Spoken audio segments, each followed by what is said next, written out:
Assalamualaikum warahmatullahi wabarakatuh. Alhamdulillahi rabbil alamin. Wassalatu wassalamu ala asrafil anbiya'i wal mursalin Sayyidina wa maulana Muhammadin wa ala alihi wa sahbihi ajma'in. Amma ba'd. Hadaratil afadil, sadatil masyayikh wal asatidzah wal ustadzat al-a'izza timaizukum, yang terhormat dan saya hormati, yang tercinta dan saya cintai, Ibu Nyai Sinta dan segenap keluarga Gus Dur, yang terhormat pimpinan Nahdlatul Ulama, Khatib Am dan segenap pengurus Suriah, Ketua Umum, Sekjen dan segenap pengurus Tanfidiyah yang hadir, para tokoh masyarakat, ibu-ibu, bapak-bapak, saudara-saudaraku sekalian yang saya cintai, rahimakumullah. Pertama-tama saya harus memanjatkan puji syukur kehadirat Allah Subhanahu wa taala yang telah memperkenankan saya pada malam hari ini sowan di Ciganjur bersama-sama Anda sekalian dalam rangka memperingati Haul Kiai Abdurrahman Wahid Gus Dur yang ke-13. Mudah-mudahan dapat berkahnya Gus Dur, ayah dan Anda sekalian, wilujeng lahir batin, dunya akhirat. Sebelum saya melanjutkan, saya mohon keikhlasan Anda sekalian untuk membacakan suratul Fatihah dengan memohon kepada Allah, mudah-mudahan tuanku guru Kiai Haji Turmuzi, salah satu mustasyar Nahdlatul Ulama sekarang ini sedang diopname, mudah-mudahan penyakitnya segera diangkat oleh Allah Subhanahu wa taala. Ala hadziniyah al-Fatihah. Billahi minasyaitonir bismillahirrahmanirrahim. Ar-Rahmanir-Rahim. Maliki yaumiddin. Iyyaka na'budu wa iyyaka nasta'in. Ihdinas siratal mustaqim. Alaihim ghairil maghdubi 'alaihim waladdallin. Hadirin hadirat sekalian yang saya hormati, di sini banyak yang lebih pantas untuk memberikan tausiah. Di sini ada Profesor Dr. Kiai Haji Imam Istiqlal,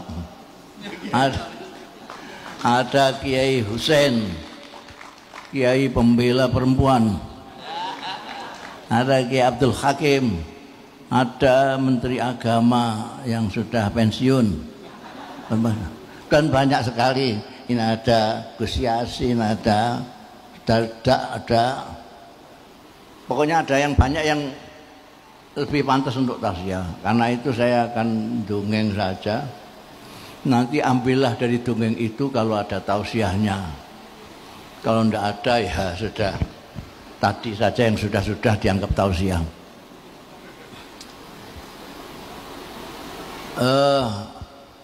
Ini cerita dari pelaku sejarah. Saya pelaku sejarah. Jadi nanti Pak Sekjen catat semua ini untuk didokumentasikan ya. Depan saya ini sangat penting. Ini penting. Jadi saya mulai yang awal sekali. Saya berapa list? Saya dikasih waktu berapa menit? Nanti subuh katanya. Wah, ini bagus kalau sampai subuh. Saya mulai dari awal sekali.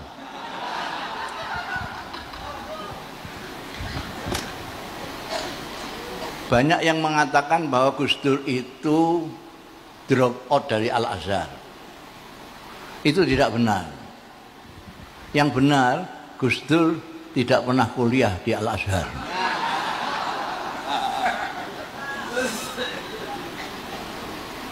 Jadi Gus Dur lebih dulu datang sebelum saya, tapi beliau entah sibuk apa, pokoknya sibuk lah, sehingga tidak sempat untuk daftar kuliah. Ketika saya daftar kuliah, beliau tanya sama saya nggak tahu Gus Dur itu begitu ketemu saya langsung akrab. Sampai ketika saya daftar kuliah, beliau tanya, kamu sudah daftar kuliah? Sudah. Di mana? Ini yang baru ini. Saya memang memilih yang baru dibuka, karena datang saya itu sudah ngepas. Kalau saya masuk kuliah yang biasa itu, saya langsung ujian. Sehingga saya milih yang baru, yang masih 4 bulan akan ujian. Lagi pula mata pelajarannya itu saya akrab semua. Karena saya tidak pernah sekolah kayak orang-orang lain. Saya dan intelek kendilan, betul. Dari orang pondokan sama sekali tidak pernah sekolah belas, kecuali SL. Itu saja ijazah hilang. Jadi saya tidak punya ijazah. Kelas 1 sanawiyah drop out. Jadi saya di pesantren Nirboyo, pesantren Krapyak, pesantren ayah saya sendiri di situ. Jadi saya milih yang kira-kira mata pelajarannya itu aku pernah dengar itu. Tauhid, Quran, tafsir, hadis. Tak pilih yang begitu. Karena saya kalau yang lain-lain kan ada biologi, ada bahasa Inggris, yang saya nggak mudeng kabeh itu, nggak pernah sekolah. Saya milih itu. Lah Gus Dur tanya, sampean di mana? Saya di Al-Qismul Ali, ini yang baru dibuka. Ya sudah saya ikut. Nah, tanpa tanya kenapa saya di situ. Terus saya ikut gitu aja. Ikutlah daftar. Begitu mulai masuk kuliah, beliau lihat mata pelajarannya. Loh ini kan mata pelajaran yang diajarkan di pesantren-pesantren itu loh. Lah saya memang milih itu. Wah, ngantek-ngantek umur gitu. Terus dia tidak jadi. Terus dia daftar ke Fakultas Adab di Irak. Jadi dia memang tidak pernah kuliah di Azhar, bukan kok drop out. Gitu ya, ini ngelempangkan yang tidak benar itu. Kemudian beliau ke Irak. Saya melanjutkan di situ. Ternyata lulusnya dulu beliau. Gus Dur lulus, saya belum. Karena saya masih punya utang pelajaran 1. Beliau lulus terus pergi ke Belanda. Dari Belanda kirim surat sama saya 12 lembar. Ini Nisa pernah membaca itu. Tak tunjukkan, masih saya simpan. Antara lain dia mengatakan dalam surat itu, kamu kalau sudah selesai cari utangan, terus nyusul saya. Cari utangan, terus nyusul saya, dibilang. Saya dapat kerjaan gajinya besar sekali. Sampean juga sudah saya carikan pekerjaan yang gajinya juga besar. Belakangan ini kawan saya yang di Belanda yang disuruh carikan kerjaan beliau ini cerita sama saya, Gus Dur waktu itu datang itu, saya mau dicarikan pekerjaan yang bayarannya besar. Wah Gus, kalau pekerjaan yang gajinya besar di sini itu, yang tenaganya besar, itu kasar sekali. Nggak apa-apa, pokoknya gajinya besar. Terus dicarikan dapat pekerjaan ngepel kapal induk. Itu memang berat sekali. Kata kawan saya itu kalau jam 5 itu pulang itu Gus Dur, oli tok itu. Demi untuk dapat. Lah sampean sudah saya suratnya kepada saya Dan sampean sudah saya carikan pekerjaan yang gajinya juga besar, meskipun tidak sebesar gaji saya, tapi besar juga. Yang saya sesuaikan dengan keahlian sampean, yaitu bagian nggawe reklame, gambar-gambar reklame itu. Karena dia tahu saya suka gambar-gambar itu, digalek menggawean. Itu rapi suratnya itu. Nanti sekian bulan gaji kita berdua sudah bisa kita belikan mobil second.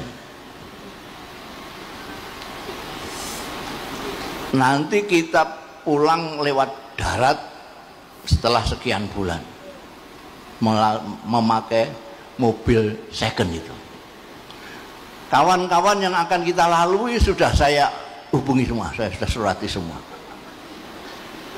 Tanggal sekian start, nanti sampai Sumatera sekian, nanti kita putar-putar Sumatera dulu ke kawan-kawan, terus baru pulang. Di dalam perjalanan itu nanti kita bisa berbicara banyak tentang NU, bagaimana bisa bermanfaat penuh untuk Indonesia. Itu kalimatnya itu, NU itu bukan tujuan.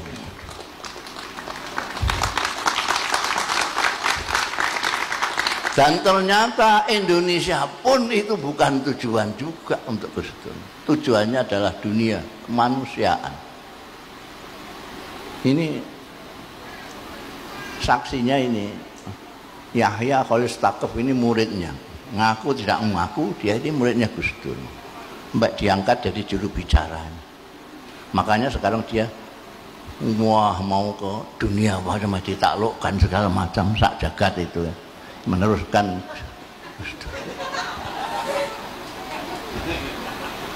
Kalau malam ini temanya pembaharuan NU. Di NU itu yang lahir 26, pembaharuan pertama menurut saya dilakukan oleh Allah yarham Kiai Mahfud Siddiq. Kiai Mahfud Siddiq itu otodidak. Beliau organisatoris tapi tidak tahu dari mana dia belajar organisasi. NU rapi itu zaman Kiai Mahfud Siddiq 37 sampai 40. Punya 2 penerbitan yang tidak mati-mati sampai Kiai Mahfud wafat. Berita NU dan Suara NU.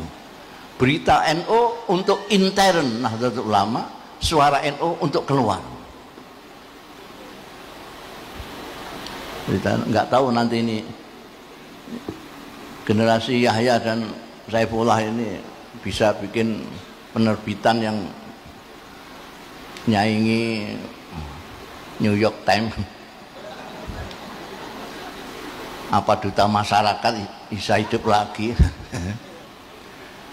Itu Kiai Mahfud yang fenomenal. Kiai Mahfud mempunyai gerakan Mabadi' Khairu Ummah, prinsip-prinsip umat terbaik.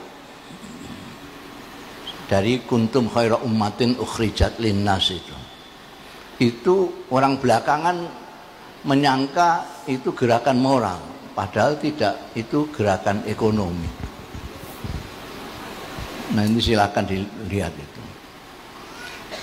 Kemudian lama sekali muncul Gus Dur. Gus Dur itu dulu punya kumpulan namanya Pecinta Nahdlatul Ulama. Pencinta Nahdlatul Ulama.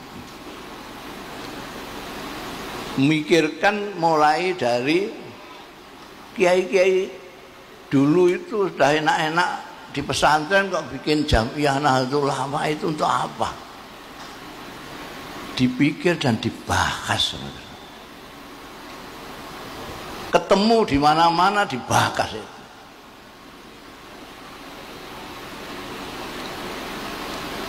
Sampai kalau tadi ada diceritakan tentang apa namanya khitoh kembali ke tahun 26 itu sebetulnya bukan kembali ke 26, ya khitoh Nahdlatul Ulama. Kalau kembali ke 26 itu NU waktu jadi partai, Pak Idham itu tahun 74 itu ada Kombes NU ketika Pak Harto membonsai NU menjadi satu dengan P3, lalu Kombes mengeluarkan itu tadi kembali ke khitoh 26. Artinya biar yang dibonsai itu hanya politiknya saja, pendidikannya dan lain sebagainya masih tetap seperti khitoh 26.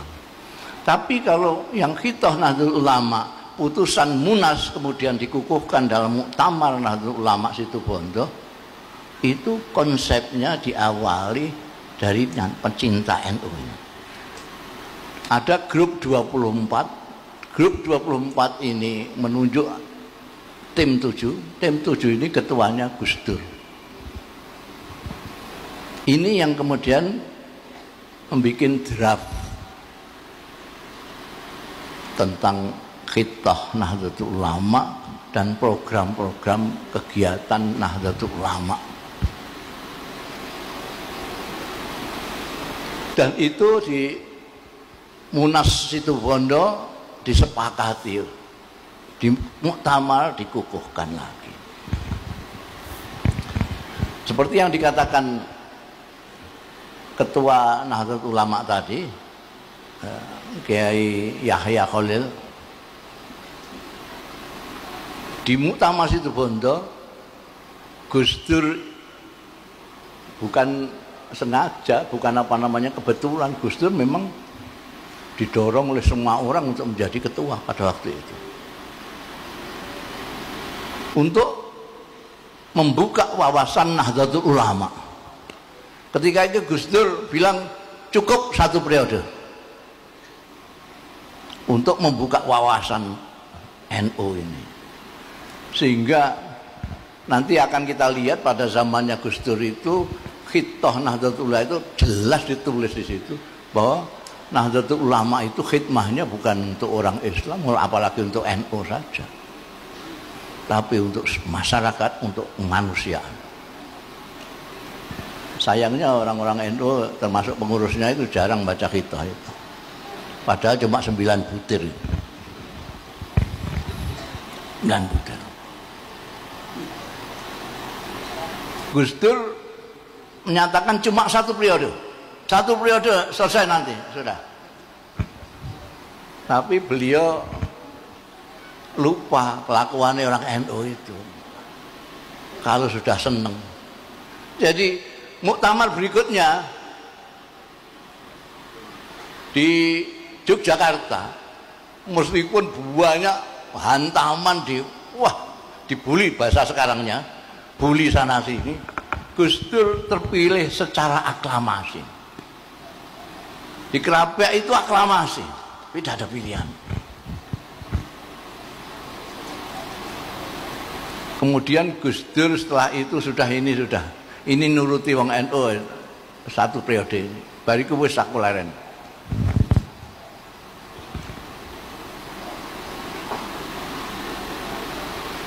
Maunya sudah selesai Gus Dur itu.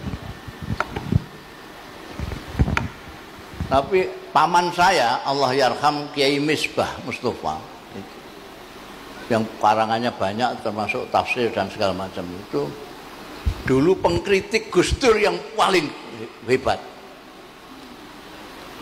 Soal bank, soal apa itu nulis tidak karu-karuan. Pokoknya ngeritik beliknya Gus Dur itu. Kiai Misbah. Orangnya terus terang langsung aja. Ketika mendengar Gus Dur mau berhenti, Kiai Misbah datang ke rumah Keleteh itu. Aku krungu Gus Dur arep mundur. Saya dengar Gus Dur katanya mau mundur. Nggih. Nggih. Ojo, jangan boleh. Jangan boleh mundur. Terus saja. Ini saya bilang, jenengan iki ngeritik napa sing dilakoni Gus Dur jenengan kritik kok saniki ajeng mundur mboten anu. Goblok kowe iku. Perbedaan pendapat itu fitri. Kowe iku bodoh. Lho kok Abdurrahman gak terima ben jawab ini. Itu aturannya wong beda pendapat itu diskusi. Kok terus mangkel-mangkelan ora nyalon barang ngono iku apa? Itu kata paman saya. Saiki iki genting. Itu enggak tahu gentingnya apa, saya enggak tahu. Iki sing dibutuhno saiki iki wong sing kaya Abdurrahman iku. Sing ngalim tur pinter. Ngalim pinter tur berani. Ngalim tur berani. Alim wasaja. Nek ngalim tok ora wani jereh. Iki engko ora iso rapuh, ora iso apa-apa. Gak ana gunane iki kok. Iki ngene ngarep kan.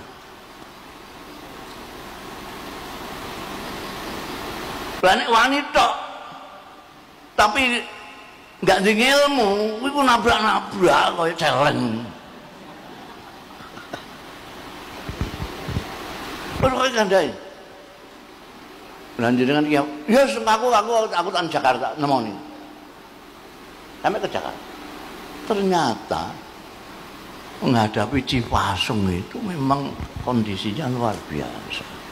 Pak Harto itu udah kepengin nguasani NU. Dengan cara membonsai di P3 ndak kasil. Oh, yang dirah Gus Dur. Kok Gus Dur nggak berani, ya sudah, habis, selesai NU di Cipasung. Gus Dur ketua NU nggak boleh naik panggung kok. Gila itu Soeharto. Ketua NU, sing duwe gawe kok nggak boleh. Menang-menangan seperti itu. Tapi Gus Dur di belakangnya kiai-kiai se-Indonesia sampai sing istighosah itu enggak karu-karuan. Akhirnya menang. Lu coba kok enggak Gus Dur sembuh. Loh itu menggunakan bermacam-macam cara untuk menjatuhkan Gus Dur.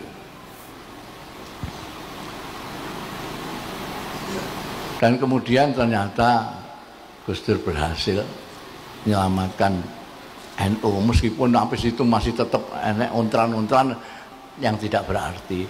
Karena NU ini memang didirikan oleh orang-orang yang mukhlis, ya orang-orang yang ikhlas, yang tidak punya pamrih apa-apa. Jadi hati-hati kalau dengan NU, wani-wani sekualat, enang kualat. Umpamane wis wani NU, wani Gus Dur wis kualate double-double. Sampai ada kiai yang nyateti iki lho sing kualat-kualat iki. Sampean kalau mau daftarnya ini, nanya Gus Yasin ini, Gus Yasin punya catatan. Orang-orang yang kuat, jadi jangan. Jadi pembaruan NU terutama dari segi pembukaan wawasan orang NU yang selama ini hanya mengurusi dirinya sendiri menjadi mengurusi orang banyak. Dari memikirkan NU sebagai ghoyah, tujuan hidup, hanya sebagai wasilah untuk kepentingan Indonesia. Dulu ada kawan eratnya Gus Dur namanya Allahyarham Dr. Fahmi Saifuddin, putranya Pak Saifuddin Zuhri, kakaknya Menteri Agama mantan ini Lukman Saifuddin. Dua orang ini mempunyai pikiran yang sama bahwa NU bukan hanya bisa untuk berkhidmah, memberikan manfaat kepada bangsa Indonesia, tapi untuk dunia. Dan dua orang ini berpikir terus. Sayangnya ketika Gus Dur dilantik jadi presiden, Dr. Fahmi di rumah sakit tidak bisa apa-apa. Maka salah satu kunjungan pertama presiden pada waktu Gus Dur nilai Dr. Fahmi. Dr. Fahmi nangis, Gus, ternyata sampean sudah bisa jadi pemimpin bangsa, pemimpin negara, saya tidak bisa bantu apa-apa. Kata Gus Dur, ya masih Gus Dur itulah, tenang Mi, kamu tidak usah mikir itu lah. Saya sekarang ini kalau berobat tidak membayar. Banyaknya dari mesti ya presiden obat berapa membayar itu. Jadi kalau saya Gus Dur jarang-jarang ke keluarga ini bukan menurut saya bukan karena Gus Dur sibuk di NU, sibuk di mana-mana, tapi karena Gus Dur itu memang miliknya orang banyak. Jadi ya itu kehebatannya Bunyai Nuriyah dan putra-putranya itu. Beliau itu sadar betul bahwa Gus Dur itu punyanya orang banyak. Sebab kalaupun protes ya percuma. Percuma. Gus Dur itu dulu itu pindah-pindah rumah. Jadi saya tahulah rekosone Nyai Nuriyah dulu tahu. Di Jakarta itu kayak kucing anak-anak. Pindah rono. Kenapa saya tahu? Karena setiap saya ke Jakarta itu jujukan saya mesti ke situ. Bentar, saya mau ke Jakarta. Loh, sampean udah tahu rumah saya belum? Ya sudah itu, sudah pernah. Enggak, sekarang saya pindah di Cilanda. Pindah. Pun miliknya orang banyak. Saya pernah disuruh nunggu rumahnya, pernah kok. Saya sowan ke beliau ada acara. Sampai saya tinggal dulu ya ini. Saya main ngobrol lah. Suruh ngobrol sama Nyai ini, beliau ada acara muter-muter. Pernah terjadi juga Nyai Nuriyah ini ketemu Gus Dur di tempatnya orang. Sama-sama diundangnya, jadi ketemunya. Sudah berapa lama Gus? Ya ini baru ketemu ini setelah 3 hari.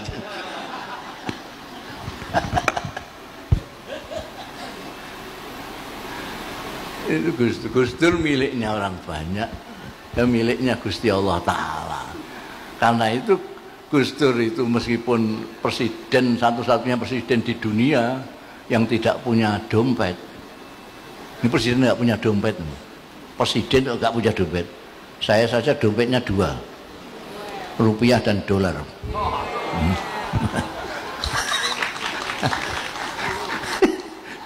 Gus Dur presiden tidak punya dompet. Ini tuku bakso utang anaknya. Anaknya itu Lisa. Saya tahu sampai Gus Dur itu pernah saya sampai itu itu kan dahulunya Kanjeng Nabi itu kan semua itu punya hak. Inna li jasadika alaika hak, inna li ahlika alaika hak. Ini keluarga sampean tinggal. Loh, sampai nanti saksikan sendirilah. Meskipun saya jarang-jarang ketemu keluarga, tapi kualitasnya, dia begitu. Dia selalu bisa menjawab itu. Ya sungguh aku tak delok kualitasnya kayak apa. Memang luar biasa. Luar biasa. Dengan putra-putranya itu. Enggak pernah kok putranya begini-begini terus dilarang-larang, enggak pernah. Asal bisa menjelaskan, kowe kok ngene apa nak? Tujuanmu apa? Kalau bisa menjelaskan ya. Dan tidak pernah nek urusannya di luar terus digawa ning omah, ya mumet kabeh wong sak omah. Pengurusane semua akeh. Itu ya, Gus Dur itu. Jadi seperti hanya ketua NU tadi yang yakin bahwa Gus Dur itu wali. Dengan alasannya sendiri. Alasan pribadi dan sosiologi tadi. Karena kalau saya tidak pakai alasan. La ya'riful wali ilal wali.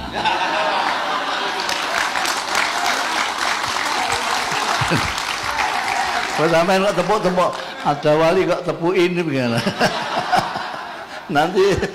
nanti badal nggak jadi sih. Ini betul.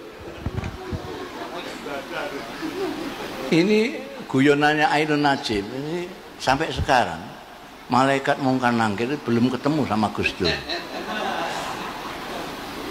Karena ditunggu itu masih terus banyak orang. Jadi mungkar nangkir itu kan nanya itu setelah pada pergi semua. Ini sejak wafatnya sampai sekarang masih terus orang datang terus.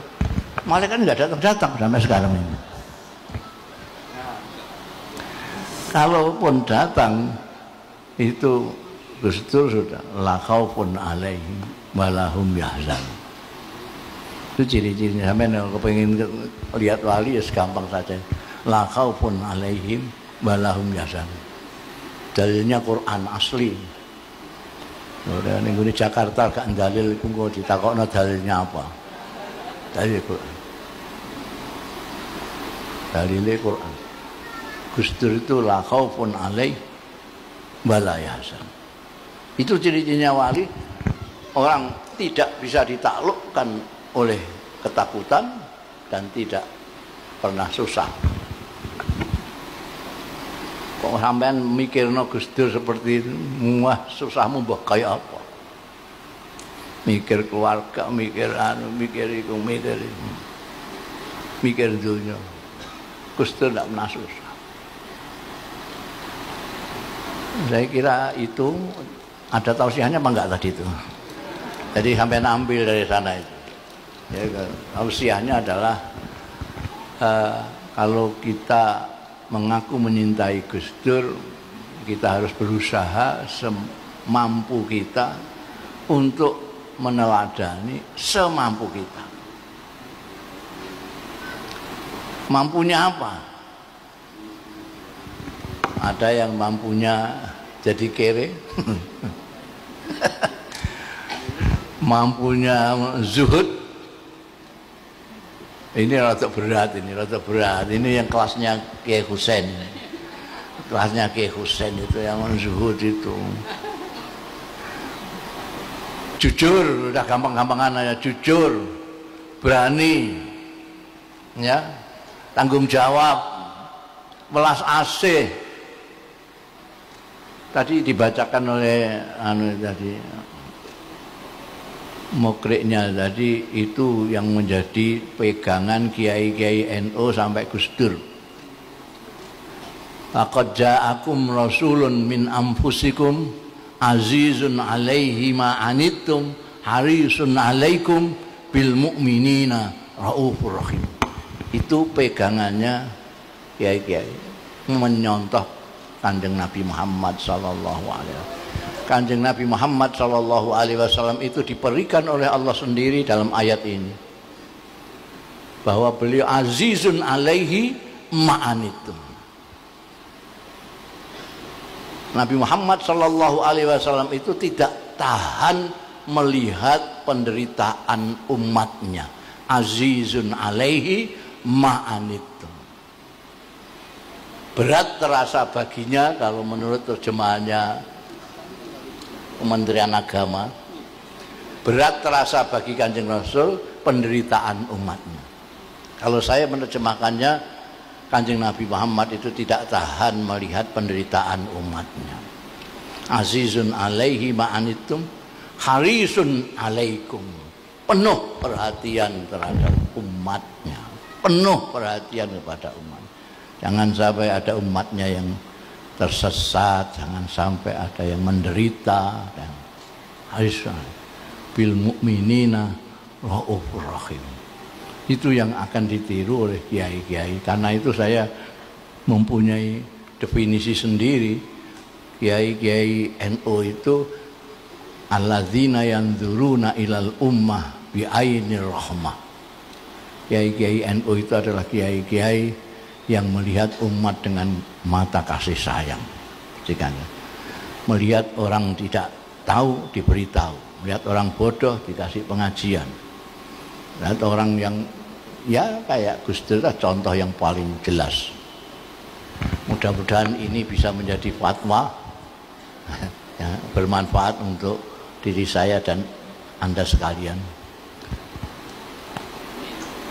Saya kira cukup, Nyai. Wallahu yuwaffiquna ila ma fi khairul Islam wal muslimin, khairun nahdlatul ulama wa nahdin, wa khairu Indonesia wa Indonesiin. Astaghfirullahaladzim li wa lakum wal afu minkum. Wassalamualaikum warahmatullahi wabarakatuh. Waalaikumsalam warahmatullahi wabarakatuh.